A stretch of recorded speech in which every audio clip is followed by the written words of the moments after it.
Let's mic देश का मिजाज नॉर्थ ईस्ट। देश का मिजाज खबरें नॉर्थ ईस्टर्न स्टेट से। असम के मुख्यमंत्री हिमंता बिस्वा शर्मा का कहना है कि कांग्रेस जुबिन गर्ग की रहस्यमयी मौत की जांच को नजरअंदाज कर रही है। डिब्रूगढ़ में एक कार्यक्रम में उन्होंने कहा कि कांग्रेस जुबिन के लिए चिंतित होती तो उनके नेता मुझसे मिलते या सलाह लेते, लेकिन वे इसे चुनावी मुद्दा बना रहे हैं। हिमंता ने गरीब परिवारों को राशन कार्ड से सरसों का तेल देने की अपनी योजना का भी बचाव किया, जिसका कांग्रेस नेता गौरव गोगोई ने सोशल मीडिया पर मजाक उड़ाया था। शर्मा ने कहा कि गोगोई के बच्चे इंग्लैंड में रहते हैं और वहां सूरजमुखी का तेल इस्तेमाल होता है, इसलिए वे सरसों के तेल की असली कीमत नहीं समझ सकते। मेघालय के मुख्यमंत्री और नेशनल पीपल्स पार्टी के अध्यक्ष कॉनराड के संगमा ने मणिपुर के विभाजन या कुकी समुदाय के लिए अलग एडमिनिस्ट्रेशन की मांग का कड़ा विरोध किया है।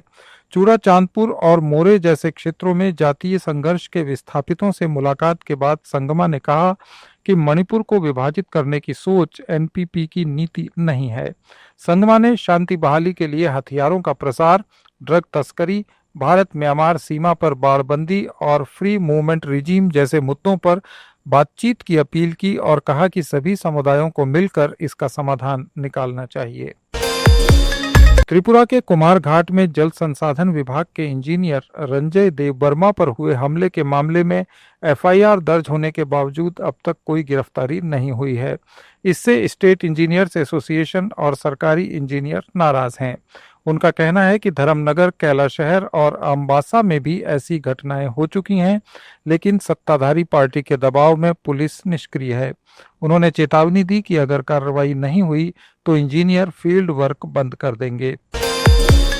मणिपुर के राजभवन में इम्फाल के राज्यपाल अजय कुमार भल्ला ने 18 वीरता पुरस्कार विजेताओं को सम्मानित किया और शहीद सैनिकों को श्रद्धांजलि दी। शौर्य चक्र विजेता मेजर मैन्यू फ्रांसिस और सूबेदार पी प्रवीण सिंह, वीर चक्र विजेता स्क्वाड्रन लीडर रिजवान मलिक और कांस्टेबल दीपक चिंग खम और सेना मेडल विजेता लेफ्टिनेंट कर्नल के विजयेंद्र शर्मा जैसे सैनिकों को नगद पुरस्कार दिए गए। शहीद मेजर एम प्रीतम सिंह और सीएफएन वकम बम पीटर सिंह को युद्ध सम्मान प्रदान किया गया। अरुणाचल प्रदेश यूनिवर्सिटी में सहायक प्रोफेसर के पदों के लिए हालिया साक्षात्कार प्रक्रिया में बड़ी अनियमितताओं के आरोप लगे हैं।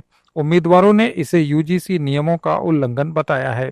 यूनिवर्सिटी के पासीघाट कैंपस में इंटरव्यू बोर्ड ने यूजीसी स्कोर की अनदेखी कर कम योग्य उम्मीदवारों को प्रायोरिटी दी। शिक्षा विभाग में अनुभवी पीएचडी धारकों को नजरअंदाज कर बिना पीएचडी वाले को चुन लिया गया।